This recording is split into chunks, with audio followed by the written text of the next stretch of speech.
If you've been in the marketing industry for some time, I know we could agree that it's difficult to have your sales and marketing team come together to collaborate on a content strategy.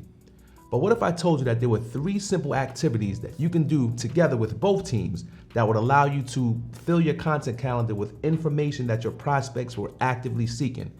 Well, I got you covered. In this video, I'd like to introduce you to the concept of a revenue team and 3 activities that sales and marketing can do together to ensure you're using the first-hand information from the sales team to generate content that your buyers actually want.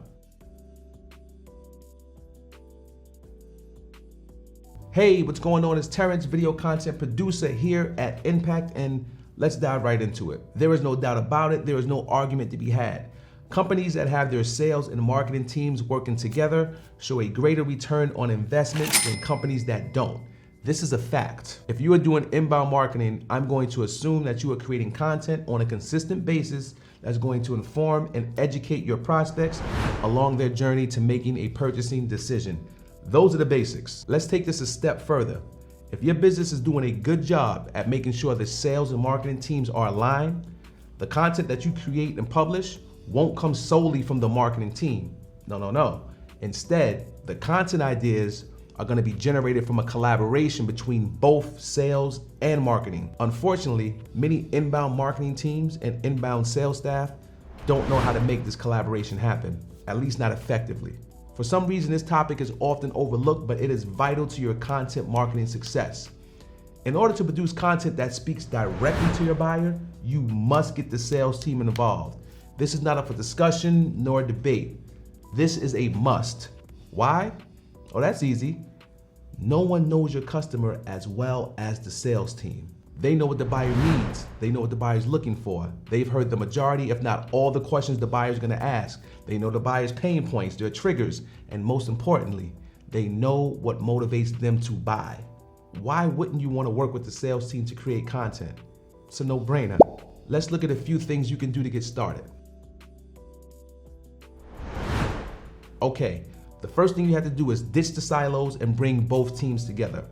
This can be done by creating what is known as a revenue team. This team is going to consist of main players from both the sales team and the marketing team.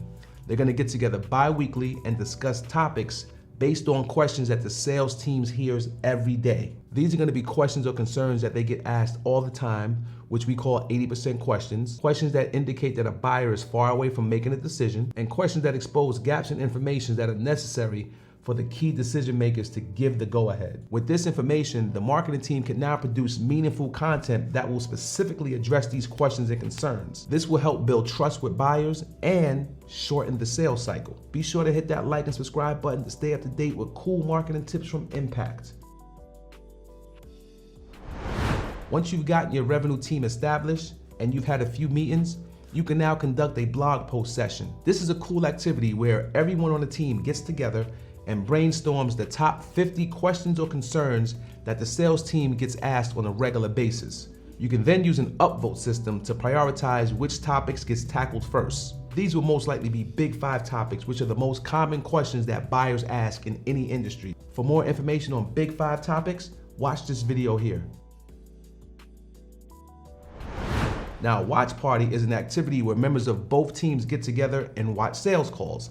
For each call, they discuss what went good, what went bad, and what questions were asked. This is a good activity to begin identifying consistencies throughout multiple calls. And of course, the information gathered on these calls will help the marketing team produce content that speaks directly to the buyers. Having accurate buying personas are crucial for creating relevant content that your audience is actively seeking.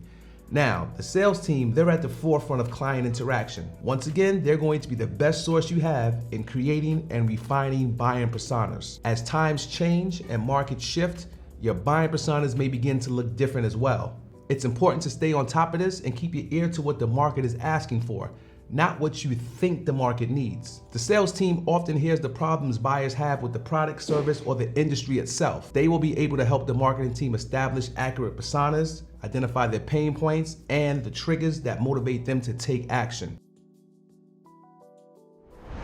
As I come to a close, I just want to stress the importance of a close collaboration between your sales and marketing teams. Getting both teams together presents the perfect opportunity to brainstorm content ideas, analyze content performance, and make sure you are targeting the correct audience. This way, each piece of content your marketing team creates isn't just simply nice to have, but instead it serves a purpose and leads the prospect down the buyer's journey towards making a purchase. If you've learned something or have gotten value from anything I've said today, please hit that like button, subscribe, click the notification bell so you don't miss a thing. And remember, it's marketing. It's not hard. We're in the business of guiding people along their journey to become the hero. So let's continue to instruct, educate, inform, and of course, build trust. I'm out. Peace.